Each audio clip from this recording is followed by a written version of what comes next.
aquí al libro de Lucas, en el capítulo 3 del Evangelio según San Lucas.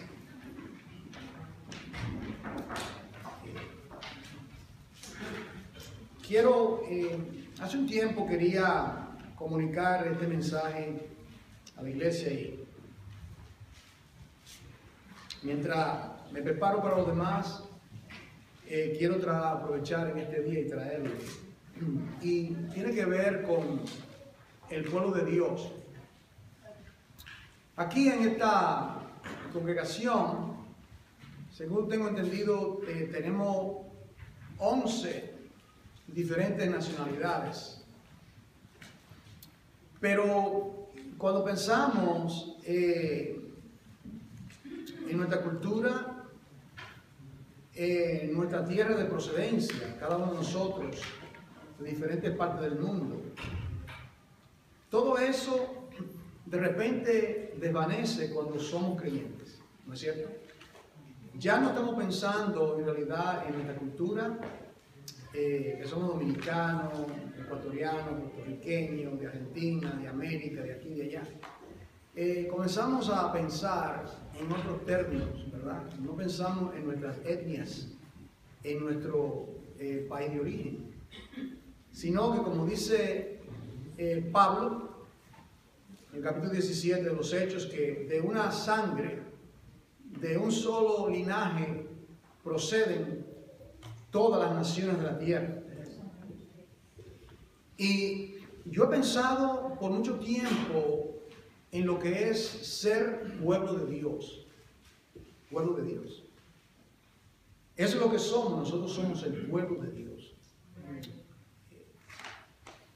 Si te lo revelara el Espíritu, estuvieras brincando y saltando, no hay quien te para. Pues somos pueblo de Dios. Lo tomamos como que...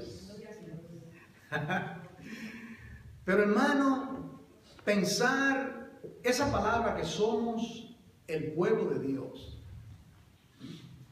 No que somos dominicanos o tener, ¿verdad?, el orgullo de algunos que tienen orgullo racial y dice, mi raza sí es así, así, así. Eso anteriormente, cuando estábamos al otro lado de la verja, con nuestra vana manera de pensar. Y yo he pensado por mucho tiempo sobre el pueblo de Dios, la palabra de hoy, historia del pueblo de Dios.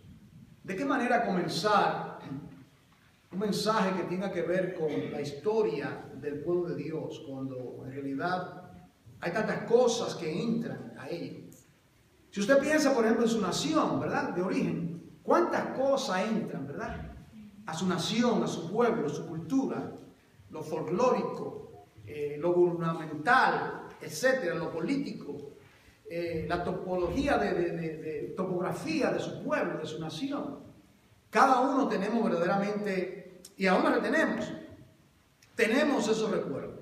Pero vamos a dejar todo eso a un lado por hoy y vamos a concentrarnos en la historia del pueblo de Dios, nosotros como su pueblo. Me llamó la atención este versículo, aquí está en Lucas capítulo 3, y aquí aparece en la Biblia, tenemos la genealogía, usted tiene la genealogía, gen, la palabra genealogía viene de gen, los genes, somos el producto, somos genes, ¿ves? Genealogía, tiene que ver con origen, ¿no? Para los judíos, usted nota que tanto en el Antiguo Testamento dan esa larga lista de nombres. Y uno se pregunta, ¿pero para qué desperdiciar tantas páginas? Fulano engendró Perecejo, Perecejo engendró Sutanejo, y hay una lista larga. En el Evangelio de Mateo está la genealogía, probando el derecho que Cristo tiene al trono de David. Y en el libro de Lucas también está la genealogía de Jesucristo, comenzando en el versículo 23. Usted lo ve, Lucas 3:23. Aquí comienza, habla de su ministerio, y de su genealogía. Había que probar su descendencia. Pero al final de la genealogía hay este versículo que dice: hijo de Nos, hijo de Set. ¿Sabe quién es Set? El que sustituyó a Caín. Hijo de Set. ¿Quién era Set? Bueno, hijo de Adán. Y luego dice, hijo de Dios. Hijo de Dios. Entonces, el propósito, aquí vemos, es que desde el mismo principio, Dios quería que Adán fuese su hijo. Dice, hijo de Dios. Hijo de Dios. Es decir, que cuando Dios dice en el libro de Efesios, en el capítulo 1, dice que nosotros hemos sido escogidos en Él, y esa palabra está en el libro de Efesios como un estribillo: en Él, por Él, con Él, constantemente, Él, señalándolo a Él. Y luego dice que nosotros, el pueblo de Dios, que no éramos su pueblo, hemos sido escogidos no a partir del nacimiento de Adán, hijo de Dios. Es decir, que llegó un momento cuando Dios tenía en su mente, en su conocimiento, formar al hombre. Nosotros desconocemos cuántos, digamos, para ponerlo en términos nuestros, cuántos millones de años eso estaría en su mente. O si Dios lo diseñó y cuando ya lo pensó quiso ejecutar la obra. Eso es irrelevante. Pero el asunto es que estaba en su mente formar su pueblo. Dios no creó al hombre para que el hombre pecase, como dicen algunos. Oh, cuidado con eso. Dios no creó al hombre. Es más, lo dice que Dios creó al hombre recto y ellos buscaron muchas perversidades, muchos extravíos, dice la Biblia. Entonces la mente de Dios, antes de formar el universo, el mundo y su plenitud, estaba en la deidad, en la mente de Dios, formar a su pueblo. Formar a su pueblo. Y nosotros sabemos que eso se va a cumplir, se está cumpliendo a través de los siglos, a través del tiempo. Dios está formando ese pueblo. Y usted, si usted quiere ver la realización de ese pueblo, solamente tiene que leer el último libro de la Biblia, el libro de Apocalipsis. Y usted lee ahí y dice, y cantaban el cántico del Cordero, de toda nación, tribu y lengua. Y eran innumerables la multitud. Ahí está el cumplimiento de esa promesa. Pero todo tiene su fundamento, todo tiene su fundamento. ¿Cómo comenzar? Bueno, en Génesis capítulo 3. Usted ya tenía que saber lo que iba a ir al Génesis, porque ¿de dónde vamos a sacar nosotros el fundamento, la base para lo que nosotros vamos a decir? Primeramente, todo comienza con la simiente de la mujer. Estamos hablando, amado, del pueblo de Dios. Y comienza con la simiente de la mujer. Esto del pueblo de Dios tiene tanta profundidad. Hay tanto que nosotros desconocemos.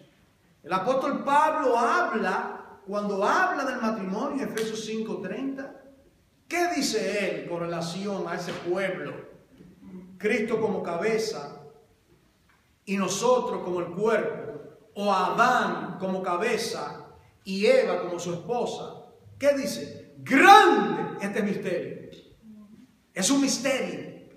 El pueblo de Dios es un misterio escondido en Dios y llevado a la existencia por el Hijo Dios, por su palabra. Bueno, en Génesis capítulo 3 decíamos, aquí donde nos encontramos.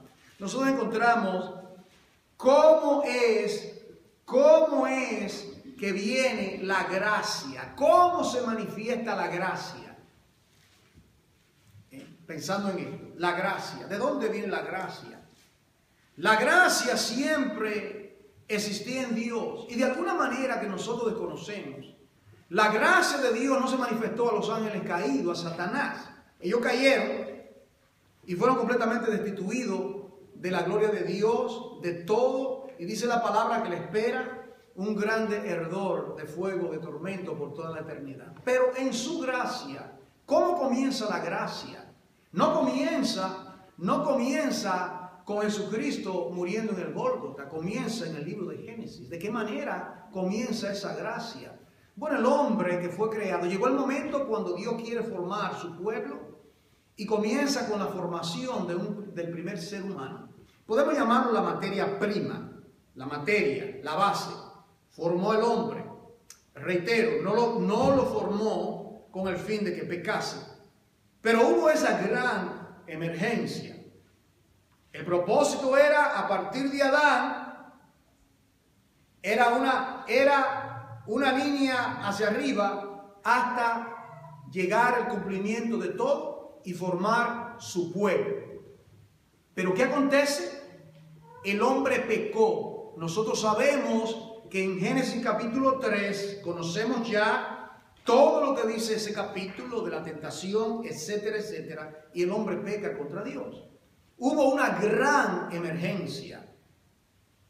En esa gran emergencia, Dios entonces introduce la gracia. La gracia. La gracia por medio de una promesa. Y meditaba en esto. No hay gracia sin promesa. Creo que tiene sentido si lo meditamos, ¿verdad? Para darle a usted una asignatura. No hay gracia sin promesa. Viene la promesa redentora. Vamos a leerlo. Génesis capítulo 3, versículo 15, dice, después de la caída, después de la sentencia, después de llamar a Adán al arrepentimiento, después de sentenciar, después de dar la sentencia a la serpiente, de que se habría de alimentar del polvo de la tierra. No es que la serpiente come polvo, es que el hombre fue creado del polvo y la serpiente se nutre de la rebelión del hombre. No sé si puede entender. La serpiente va a comer polvo, te va a alimentar. Y por eso que usted lo ve en el libro de Apocalipsis, que ya no es una serpiente, es un dragón. ¿Cómo llegó a ser tan grande? Todo el polvo. Él comió del hermano Juan, él aumentó unas cuantas libras de la rebelión mía. ¿Me está entendiendo? Sí. Y la suya. Oh, pero la gracia de Dios se manifiesta desde Génesis 3:15. Y le dice la siguiente, dice en el versículo 15, y pondré enemistad, pugna, enemistad entre ti, Satanás, y la mujer, entre tu simiente y la simiente suya. Esta te herirá en la cabeza. Es decir, que la simiente de la mujer, de donde viene la formación y el anuncio de ese pueblo, habría de herir. ¿Se entiende? Jesucristo, el Hijo de Dios, llegaría el momento cuando habría de herir mortalmente la cabeza. ¿Y qué haría la serpiente? Dice,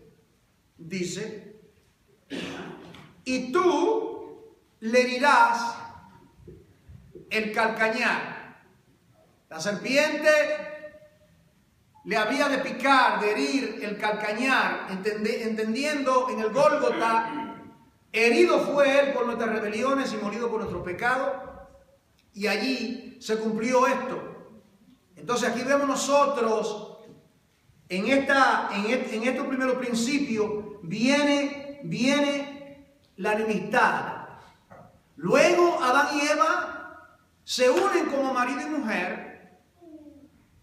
¿Y a quienes engendran? Ya ellos se unen como marido y mujer. Y no necesariamente después que pecaron. Ellos se unieron. No había nada en unirse matrimonialmente Porque cuando Dios creó a Eva, dice que la trajo a Adán. Ahí la tomó para que fuese su mujer. Ellos no habían pecado. Ellos no habían pecado. Es decir, que no hay absolutamente nada pecaminoso en la sexualidad. Dios creó nuestra sexualidad. Y algo bello, algo creado por Dios con sus santos propósitos. Y si ellos se unieron como marido y mujer antes del pecado, nosotros no lo sabemos. El asunto fue que se unieron. Al pecar, el pecado de Adán y Eva fue transmitido a esos muchachos. Tuvieron dos varones llamados Caín y Abel. Aquí vemos entonces dos simientes.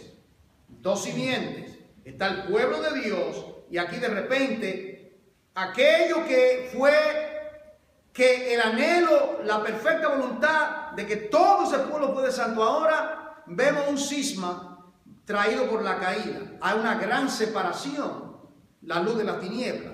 Y ahora encontramos que Caín, el hermano de Abel. Ustedes recuerdan que después de la caída en Génesis capítulo 3, el hombre está destituido de la gloria de Dios. El camino al árbol de la vida no podían participar, que representa la vida eterna, la salvación, representa a Dios mismo en ese árbol. No podían participar. Entonces, ¿qué acontece? Que cuando pecaron, Dios le quita la hoja de higuera, que el vestuario que ellos usaron, y Dios, Génesis 3:21, le pone túnicas de pieles, hablando del principio de sustitución. Ya eso lo hemos explicado muchas veces. El inocente, el animal inocente, muere para cubrir al culpable. Vemos ahí el principio de la sustitución. Pero no era esa sangre, no era la sangre de ese animalito que nos iba a convertir en pueblo de Dios. Era algo más sublime que todo esto. No podía ser la sangre de un animal. Eso solamente es un símbolo. Eso es algo tipológico. Entonces viene la primera herida en el calcañar, el primer golpe, podríamos decir, fue el golpe de Caín hacia su hermano Abel. Salieron al campo. ¿Y por qué salieron al campo? ¿Qué había acontecido? ¿De dónde procede tanto odio, tanta maldad? Bueno, el pecado había sido transmitido de Adán y Eva a su prole. Los genes estaban contaminados. Y Adán, un pecador, engendra pecadores. Y Eva concibe pecadores. Y mi papá llegó hasta el momento por todos los siglos. Y mi papá, que se llamaba Juan, engendró a otro pecador que se llama Juan. Y este pecador engendró a otros pecadores y ellos continuarán engendrando pecadores hasta el final. Esa es la historia, triste, pero tiene un glorioso fin. Entonces encontramos ahora que la puerta a la misericordia de Dios estaba cerrada por el pecado. Vino la emergencia. ¿Cuál es la emergencia? El hombre ha pecado. El hombre está manchado. El hombre está manchado por el pecado. Ese no era el plan original. El plan original era crear hijos de Dios, hijas de Dios. Ese era el plan original. Viene la emergencia. ¿Y qué hace usted cuando el niño se ensucia?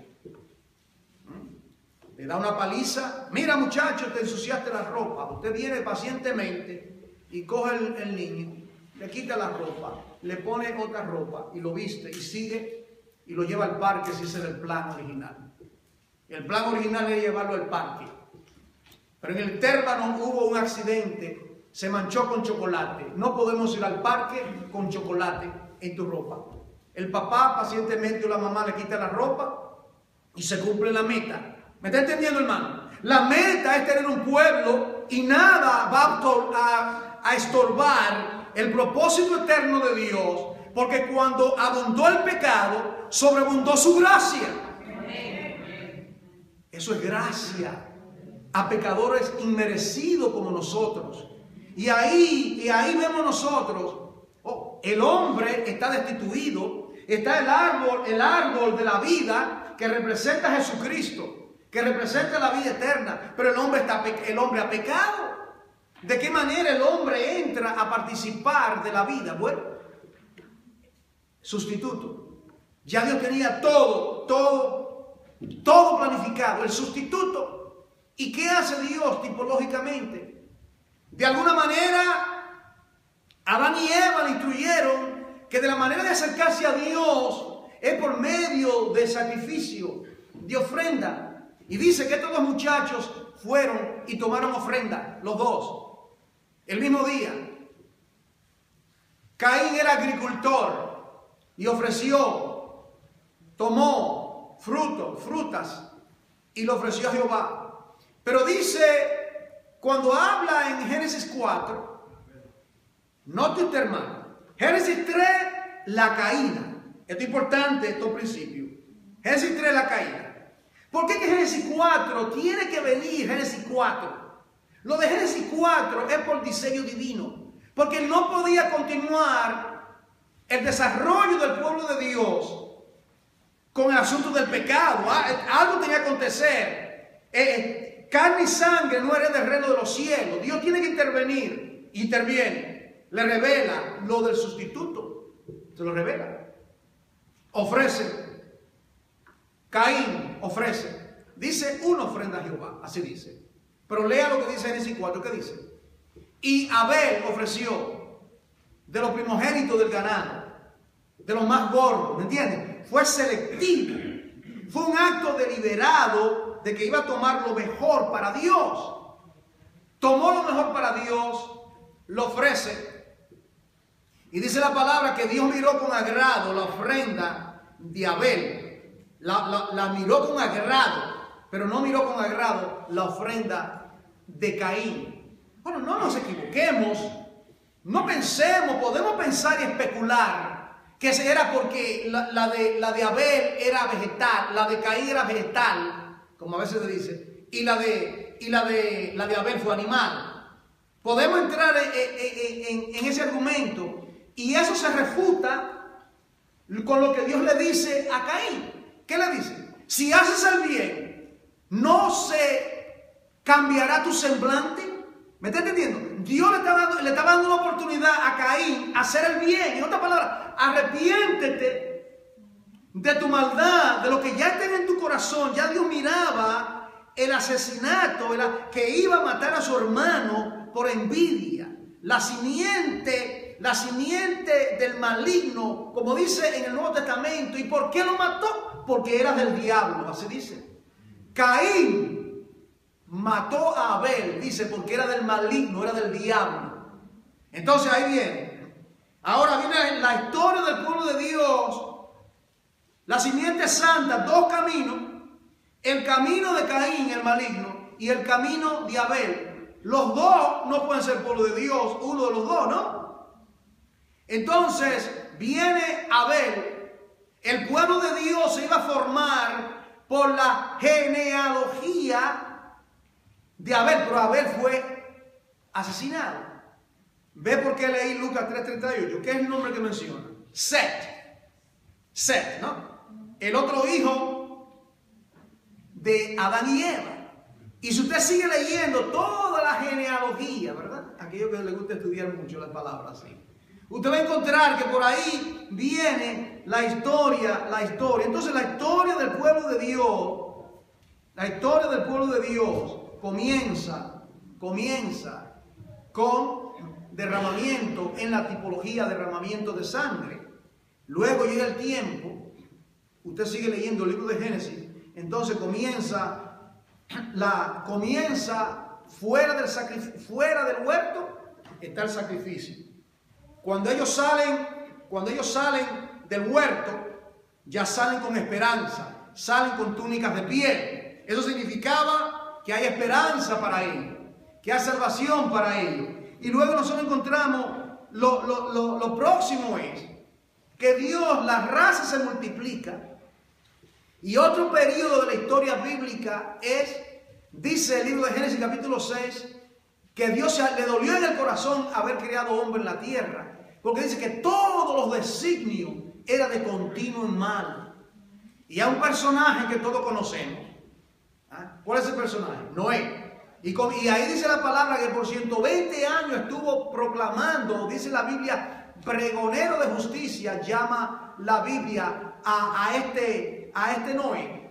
Y finalmente, Dios toma, ¿cuántas personas entraron en el arca? 8 personas. Numerología bíblica es importante. El 8 en la Biblia es el número de un nuevo comienzo. La semana tiene 7 días. El octavo viene siendo un nuevo comienzo o una nueva semana. ¿Me está entendiendo? Entonces, el 8 bíblicamente es el número de un nuevo comienzo. La raza fueron abnegadas por las aguas. Y ahora comienza Dios con esos 8. Y de ahí llegamos entonces al periodo patriarcal. Estamos hablando de la historia del pueblo de Dios. Te lo estoy dando a grandes rasgos. Viene el periodo tercero, el llamado de Abraham. Ahí comienza ya el llamado de Abraham en Génesis capítulo 12. Y en capítulo 11 dice, y Dios le había hablado a Abraham y le había dicho, sal de tu tierra y de tu parentela, de tu tierra y de tu parentela a la tierra que yo te mostraré. Todo esto es parte del plan de Dios de formar a su pueblo, de formar a su nación. Ahora, usted nota que del capítulo 1 del libro de Génesis al capítulo 11, Dios trataba con individuos. ¿Qué pasa ahora con el capítulo 12? Ahora Dios va a tratar con familia. ¿Me está entendiendo? El plan de formar su pueblo, de formar un pueblo. Que trató con Caín, que con Abel, Enoc, Noé, diferentes hombres, diferentes personas. Pero ahora, ¿verdad? Ahora, por así decirlo, aumenta la velocidad y comienza ahora a formar, no que usted quiere formar ahora una familia y escoge a un pagano. No crea que Abraham fue siempre judío. No. ¿De dónde viene? ¿De dónde procede Abraham? De Irak, o de los caldeos, de Babilonia, lo que es hoy Irak. No lo sabía. De ahí procede Abraham. Usted ve el mapa de donde salió Abraham y eso es lo que conocemos hoy por Irak. Y ahí estaba Abraham con su padre Taré. ¿Ah? Estaba allí y allí Dios le habló. ¿Y qué le dijo Dios? Para ser pueblo de Dios, aquí viene, le dice, sal de a. Note usted, eso es importante.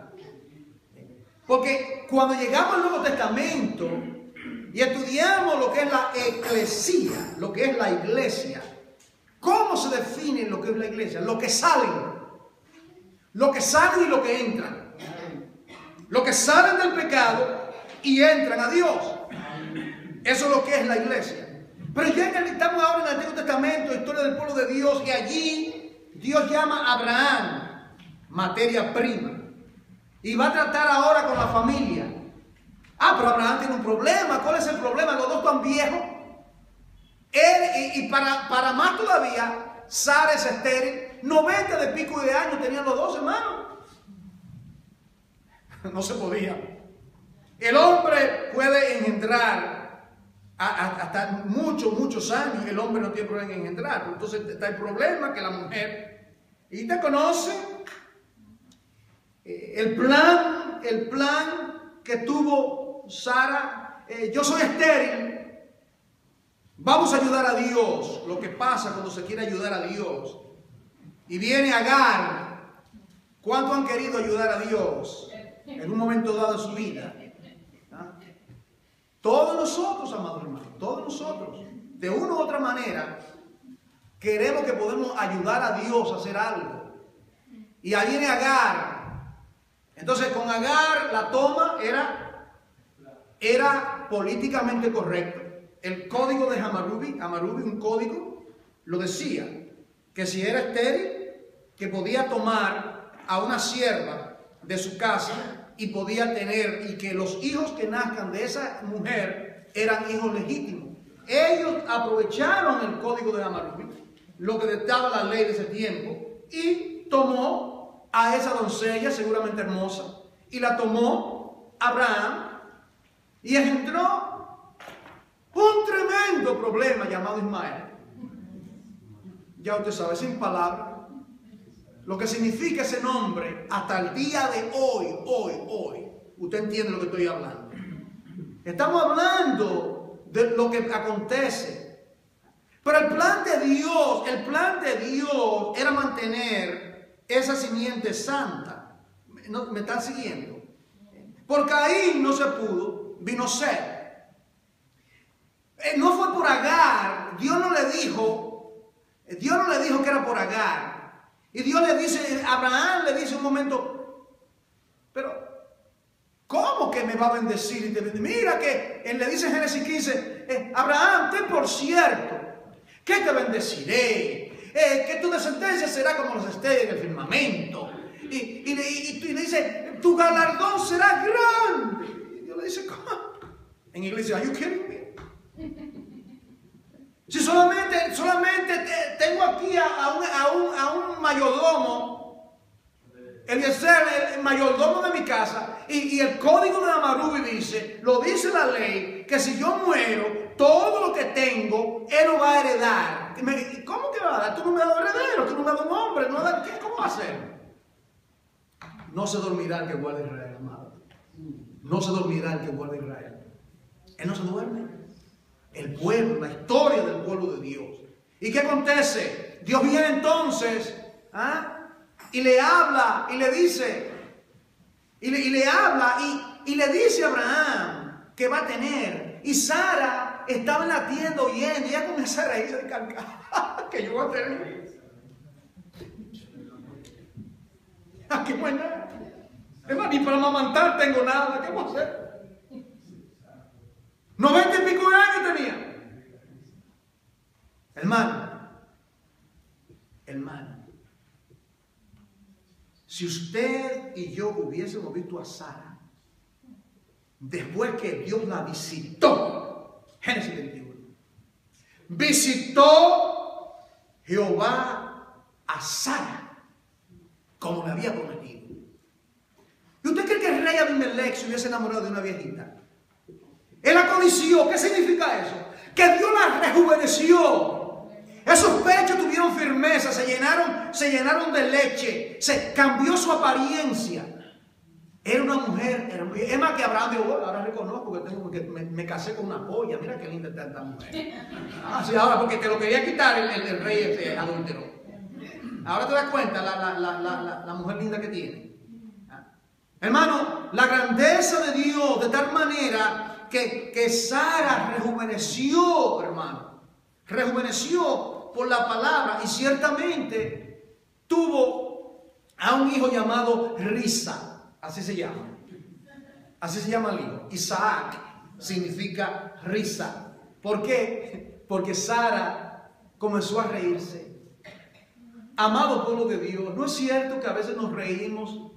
Nos reímos en el corazón de la promesa de Dios para nuestras vidas, de las cosas que Dios nos ha prometido a nosotros como sus hijos. Y a veces vienen dificultades en nuestras vidas, pruebas, tribulaciones, y creemos que Dios se ha olvidado. No, Dios no se ha olvidado. Y no se dormirá el que guarda tu alma, el que guarda Israel. Entonces vemos aquí que tiene, y usted sabe que en Génesis hay esa separación.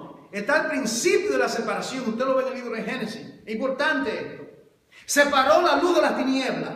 Separó la tierra seca de los mares. El sol para que señoree de día y la luna para que señoree de la noche. Separa los animales inmundos de los animales limpios. Separa la ofrenda de Caín a la ofrenda de Abel. ¿Y qué hace con Abraham para formar su pueblo? Lo separa. Lo saca de esa nación. Lo separa. Sal. ¿Entiendes? Sal, sal. No eres parte de esa cultura. Por eso dije en la introducción del mensaje que ya no importa nuestra nacionalidad. Lo que importa es que somos hijos e hijas de Dios, que somos pueblo de Dios, un pueblo sacerdotal, un pueblo redimido. Eso es lo que importa. Aún los judíos, los que guardan sus ritos, los hasidim, todo lo que guardan el sábado, que tienen todo lo que tengan, no entrarán al reino de los cielos, sino el día de arrepentimiento y día de Jesucristo. Oh, el pueblo de Dios, ¿verdad? Vemos los cristianos, el pueblo de Dios, y hay un favoritismo al pueblo de Israel. ¿Usted no ha notado? Sí, hay que orar por Israel. ¿Ah? Pero ese pueblo pecó contra Dios también. Y por eso vino entonces nosotros los gentiles. Y el Señor nos ha tomado en su regazo. Y ahora Dios no hace excepción de personas. Dios ahora de toda nación, tribu y lengua lo hace parte. Por eso aquí tenemos 11 nacionalidades. Porque el Señor cumple su promesa, su palabra. ¿Y qué hace? Entonces Dios separa. No, hermano. Abraham. No sé si puedo expresarlo correctamente. Voy a intentar. En la Biblia, las multitudes es comparada a las aguas.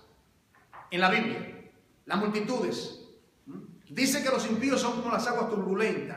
Bíblicamente hablando, la multitud. Entonces, Abraham es como agua y Dios lo separa de la tierra seca, la tierra donde él vivía, la tierra de esos paganos. Dios lo separa. Separó a Abraham. Luego usted lo encuentra cuando Abraham comienza a moverse. ¿Qué hace Abraham? ¿De dónde? ¿Qué fue lo que Dios le dijo a Abraham? Sal de tu tierra y de tu parentela. ¿Qué hace Abraham? Se lleva a su papá. ¿Y qué hizo? Se postergó el cumplimiento de la promesa porque andaba con papá, arrastre, mixtura. Y luego cuando Taré murió, porque estaba acomodado, había multiplicado sus ganancias, tenía muchísimas cosas, y Dios muere el viejito y ahora continúa. Pero está el sobrino, Lot. Otra colita que se mete. Lot. ¿Qué pasó con Lot? ¿Qué pasó con Lot? Que era un cristiano que actuaba carnalmente. Lot era creyente. ¿Qué aconteció? Amaba al mundo. Estaba pegado particularmente a su mujer. Y cuando comenzó a caer el fuego que Dios había destruido esas ciudades, ¿qué Dios le dijo? Date prisa, Lot, no mire hacia atrás. No, una separación. Esto está anatema, ¿ves? Separación. Lot, escápate, vete a este lugar. Viene el juicio de Dios. ¿Y qué hizo? Cuando ella, ¿qué acontece cuando ella miró? Perdió la velocidad. Lot siguió corriendo. Ella mira hacia atrás. Mirar atrás significa, los collares que dejé, mi feliz diamante que me regaló Lot para mi aniversario. Y dice que se convirtió en una estatua de sal. No podemos mirar atrás, amado hermano. Tenemos que seguir adelante, contra viento y marea. Entonces, ¿qué acontece luego? Que Lot y Abraham se multiplican los bienes. Y le dice, y comienzan a pelear por la tierra, por la comida, por el agua, todo. Los pastores de Abraham, los pastores de Lot dicen, nosotros somos hermanos, ¿qué tanta pelea? ¿Qué es esto? Y Dios y Abraham le dice, mira, tenemos que dividirlo. No podemos cohabitar juntos. Esto es un principio bíblico. Lo que ha nacido de la carne, carne es. Y lo que ha nacido del espíritu, espíritu es. Dios quería a Abraham solo. Así lo dice la palabra. Que Dios lo llamó solo. De la cantera. ¿Sabes de la cantera? Donde se saca la roca. Dios había sacado, extraído, en Isaías 54, y mal no recuerdo, había sacado esa piedra. De esa piedra. Que iba a ser parte del fundamento. Pongo en Sion un fundamento, una piedra escogida y preciosa, Jesucristo, por esa descendencia. Entonces dice ahora que Abraham se separa y Dios le dice, mira, y dice la palabra que Abraham le da a que coja Lot.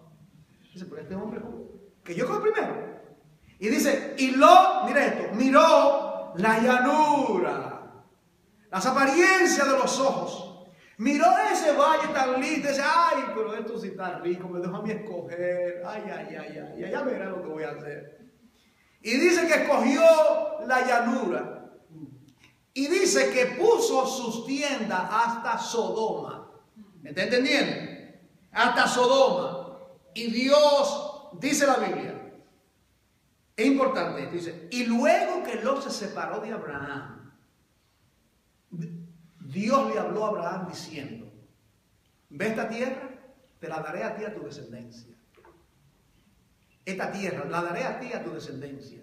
Esa es la historia del pueblo de Dios. Entonces viene el otro periodo entonces, ¿verdad? Entonces viene, usted conoce la historia bíblica, viene el periodo. Luego viene el periodo de los jueces de Israel. Luego viene la monarquía, cuando Israel escogió rey. Escoger rey, cuando Dios lo iba a escoger. Y ellos escogieron su propio rey. En 1 Samuel capítulo 8. Escogieron a Saúl. Y dice la palabra que ellos no querían ser guiados por una teocracia, ¿entiendes? Teocracia, gobierno divino. Cracia significa gobierno, teo significa Dios. Dios estaba guiando a su pueblo por medio de Samuel. Pero ellos no querían ser guiados por ese viejito Samuel, sino que ellos querían ser guiados. Ellos miraban las naciones alrededor y miraban a sus reyes, miraban las coronas, miraban los tronos. ¿Y dónde está nuestro Dios? Un Dios que nadie ve, un Dios que es invisible, un Dios que se llama Jehová, un Dios. Y estas naciones, nosotros vemos los reyes, vemos los caballos blancos, vemos el rey que sale a la guerra, y nosotros, un Samuel que está viejito, sus hijos no siguen delante de Dios. Constitúyenos un rey. Se acabó esto allá. Vamos a ver, nosotros queremos un rey. No queremos ser que nos discriminen, que digamos Israel no tiene rey, todo el mundo tiene rey. ¿Por qué nosotros no queremos rey? Siendo Dios el rey de sus vidas. ¿Cuánto se identifica con eso, hermano? A veces nosotros también, teniendo a Dios nuestro rey, zapateamos y buscamos cosas que verdaderamente no nos edifican. Entonces, se forma la familia patriarcal, ¿verdad? Fui al periodo de Samuel, ahora regreso a este periodo, la familia patriarcal. Y allí Dios comienza y escoge ahora a Dios de Abraham primero. Abraham ahora es el Dios de Isaac también. Segundo, Isaac. ¿A quién engendró Isaac? A Jacob. Claro, engendraron más hijos. No dice Dios de Abraham y Dios de Ismael e Isaac. No dice así, ¿verdad que no? No dice Dios de Isaac y seguramente y los otros hijos de Isaac. No, Dios de Abraham, Dios de Isaac y Dios de Jacob. Y sabemos que Jacob tuvo 12 hijos. ¿Por qué? Estamos hablando del pueblo de Dios, esa línea que nos traería el Mesías. Y nosotros entramos en esa línea, en esa genealogía sagrada del pueblo de Dios. Así que nadie se jacte. Un judío habla conmigo y se jacta de ser judío, hay que ponerlo en su lugar. Los verdaderos judíos, no todos los que descienden de Israel son israelitas, así lo dice, sino todos los que son llamados según la promesa. Esos son los verdaderos. Así que no importa. La persona más humilde, más pobre de la tierra, si es un hijo de Dios, tiene un privilegio del judío más grande que todavía no conocía a Dios allá en Israel. Porque ya no hay nación, ya no hay tribu y ya no hay nada de eso. Ahora, del periodo de Abraham pasan 4 siglos y entramos al periodo del libro de Éxodo, ¿verdad? Y allá 400 años se multiplican y ahí está ese gran pueblo, el pueblo de Dios. Recuerda, antes Génesis tratando con individuos, luego conformando una familia. Para formar una familia se necesita más de uno. Y de tratar con una familia, la familia patriarcal, la familia de Abraham, la familia de Isaac, la familia de Jacob. Jacob tiene 12 hijos. Cuando entran a la tierra de Egipto, dice la Biblia que entraron 70, así lo dice, 70. Y se cumple la promesa de Génesis 15, que se había de multiplicar en una gran nación. Transcurren 400 años, hermanos, y ahí está la gran nación. Dios le había dicho a Abraham, ten por cierto que serán esclavos y serán afligidos, pero yo voy a intervenir y ustedes saldrán de esa nación con gran riqueza. ¿Cuál fue la riqueza? ¿Con qué riqueza? Pregunta, ¿con qué riqueza salieron los israelitas de la tierra de Egipto? Le voy a dar otra versión, quizá no pensaba. Otra versión. Ellos eran esclavos, ¿verdad? Ellos eran esclavos. Y estaban trabajando solamente para comer. Y dice la palabra que cuando ellos salieron, ellos demandaron oro, plata y tomaron un montón de cosas. Bueno, si alguien quiere pensar que esa es la riqueza que Dios le habló, tenemos la vista muy corta. Tenemos la vista muy corta. La simiente estaba ahí ya. La simiente. El fundamento del pueblo de Dios, lo que nos hace nosotros pueblo de Dios, ya había sido depositado en ese vientre. No era cosas de oro, plata, bendito sea Dios, son cosas corruptas. Estaba hablando, tu pueblo será cautivo, pero ya había sido engendrada la simiente. Por medio de Abraham, por medio de Isaac, por medio de Jacob, ya Dios había depositado. ¿Me entiende, hermano? Mire el pueblo de Israel como un vientre, como una mujer encinta, y dentro de ese vientre está esa simiente. ¿Cuál es la evidencia de eso? Podemos probarlo bíblicamente. Usted nada más tiene que leer Génesis capítulo, Éxodo, capítulo 12, capítulo 14. No te he dicho que dejes salir a mi hijo. ¿Cuál de ellos? Habían 600,000 varones. Que dejes salir a mi hijo para que me adore y me rinda culto. Tú no quieres dejar salir a mi primogénito. Yo voy a matar a tu primogénito. Vamos a ver si te amarra los pantalones, Faraón. ¿Y sabes lo que Dios hizo? Dios mató a los primogénitos. Y finalmente, hermanos, se calcula, los historiadores calculan que salieron como 2 millones de personas. No estamos hablando de un puñadito de gente. Había como 2 millones de personas. Porque aparte de Israel, número 1138, creo que dice, que se añadió un montón de gente extranjera. Cuando ellos vieron, quizás no estaban a favor del sistema político de Faraón. Ahora hay otro chance, nos vamos con esta gente. No sabemos por dónde vamos, pero no queremos aguantar esto. Y se añadieron a ellos. Esta es la historia del pueblo de Dios que estamos hablando. Y ahora saben, todo ese pueblo sabe. Todos ellos saben. Pero antes de salir, Éxodo, salida, Éxodo, eso es lo que significa. Éxodo. Nosotros llamamos el segundo libro de la Biblia Éxodo, porque habla de la salida. Pero yo le expliqué en otro sermón qué significa Éxodo para los judíos. Estos son los nombres. These are the names. Ese es el nombre judío. Los judíos no llaman a ese libro Éxodo. Ellos lo llaman These are the names. En hebreo ellos lo dicen. ¿Por qué? Hablando de los nombres. ¿Qué significa eso? Ahí se menciona por primera vez el nombre del Redentor. El nombre del Redentor en Éxodo capítulo 15. Ahí se habla de redención. Todos los símbolos que usted encuentra en el libro de Éxodo habla de un Redentor. Bueno, ¿el Redentor de quién? El Redentor del pueblo de Dios. Y ese pueblo se comenzó a formar desde Adán. Y ya mira todo lo que está aconteciendo. Ahora llegamos al periodo de los Éxodos. Ahora, la liberación de Israel viene por medio de derramamiento de sangre. Pero eso es solamente tipológico. En Éxodo 12 dice que tomen un cordero cada uno en familia. Y tomaron un cordero. Toman el cordero.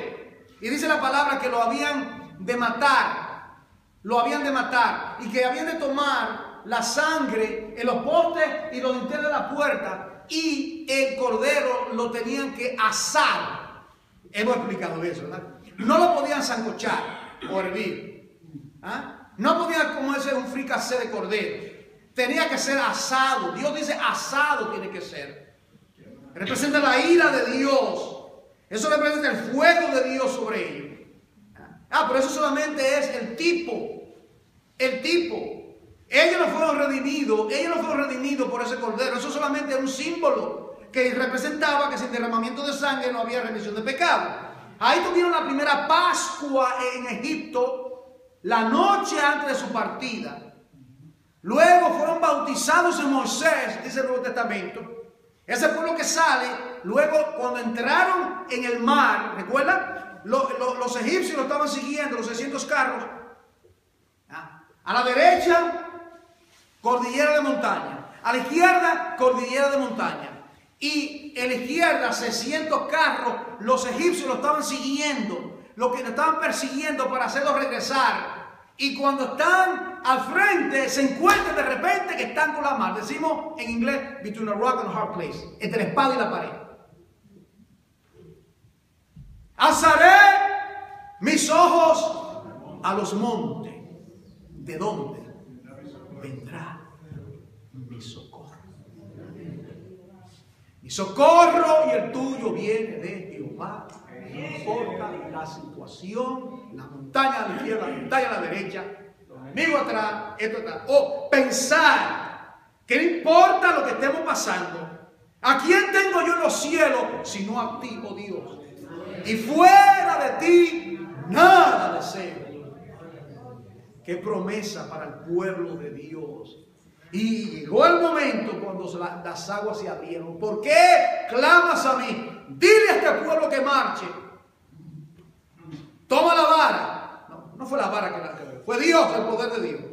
Se abrió como dos cortinas, dos murallas, y ellos pasaron en seco. Ni una gota de agua. Piense usted, hermano. Es decir, que eso se congelaron, esas columnas se congelaron. Y cuando llegó el ejército de Faraón a querer intentar lo mismo, Dios cerró y fueron abnegados en las aguas, tal como Dios había prometido. Dios pelea por su pueblo. Estamos hablando del pueblo de Dios. No estamos hablando de un grupito cultural. ¿Me está entendiendo? No estamos hablando de los judíos según la carne. No estamos hablando porque su nacionalidad, su cultura. No, eso nosotros lo apreciamos como seres humanos, ¿verdad? Pero ya eso se termina en Cristo Jesús. Ya no es judío ni griego, sino somos uno en Cristo Jesús. La formación. Entonces viene el periodo patriarcal. No fue la sangre del Cordero Pascual. Fue entonces el antitipo. Ellos no sabían, eso era un secreto. ¿Saben ellos, hermano? Era un secreto. No se sabía todavía en esta etapa de la historia. Era un secreto. El apóstol Pablo dice que era un secreto, un misterio guardado. ¿Y cuál era el misterio? El misterio era que llegando al cumplimiento de los tiempos, dice Gálatas, llegando al cumplimiento de los tiempos, Dios envía a su Hijo Jesucristo. Viene el nacimiento de la mujer, el nacimiento de la mujer. Hoy, ¿qué nacimiento? ¿De qué manera nace? ¿De qué manera nace Jesucristo? Por un milagro. ¿De qué manera comienza el pueblo de Dios? Por un milagro. ¿Cuál fue el milagro? Dios, la extracción sacó del costado de Adán, Yo pensaba, ¿por qué Dios no tomó y formó a Eva de la misma manera? ¿Verdad? Como eso, lógica, ¿verdad? Esta mente. ¿Por qué Dios no tomó polvo? Dios podía hacer eso, ¿no? Tomar polvo y formar a Eva, el hálito de vida, y ahí está. No. Es parte del misterio. Eso es parte del misterio que habla Pablo. Y lo hirió, le hizo una incisión. Y dice la Biblia, dice así, que la cosió en su lugar. Lo anestesió, durmió profundamente y la cosió en su lugar.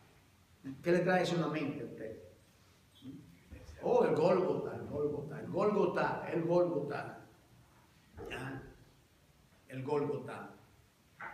Sus huesos no fueron quebrantados como los otros dos malhechores. Pero ¿qué acontece? Que el soldado toma la lanza y le traspasa, no el corazón, el costado. ¿Y qué sale? ¿Qué sale del costado?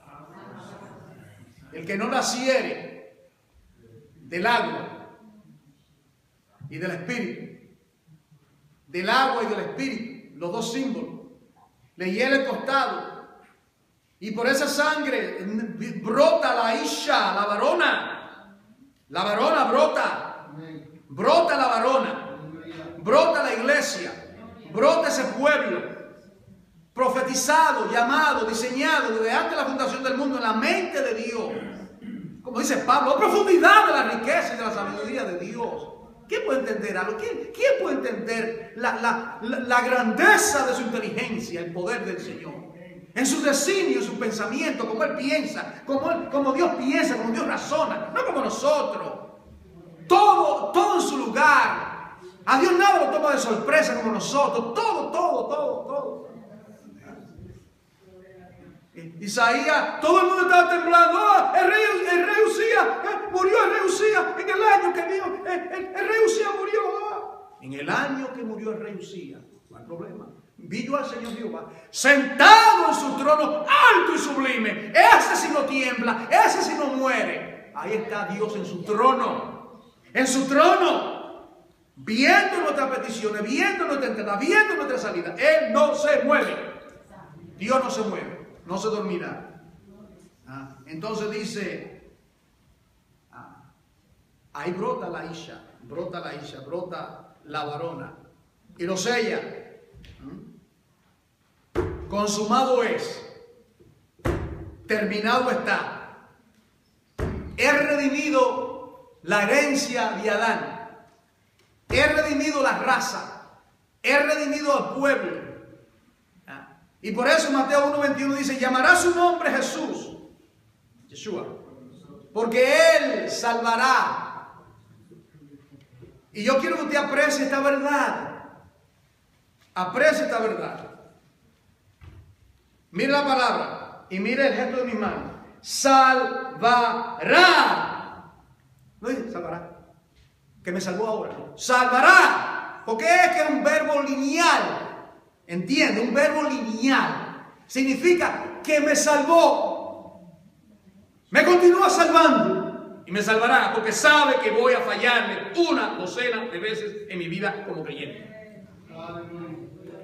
Salvará. No, se salvó. No. Oye, yo te salvé, mira. Hace 20 años te salvé. Y mira la metida de pata que ahora hiciste. No, Dios no me trata así. No, Dios no nos trata así a nosotros. Él no nos paga a nosotros conforme a nuestras iniquidades, sino que lento en misericordia y nos llama, nos ama. Con cuerdas de amor, nos perdona nuestras rebeliones, nos disciplina como hijos, nos llama. Ese es Dios, esa es la historia. Esa es tu historia del pueblo de Dios.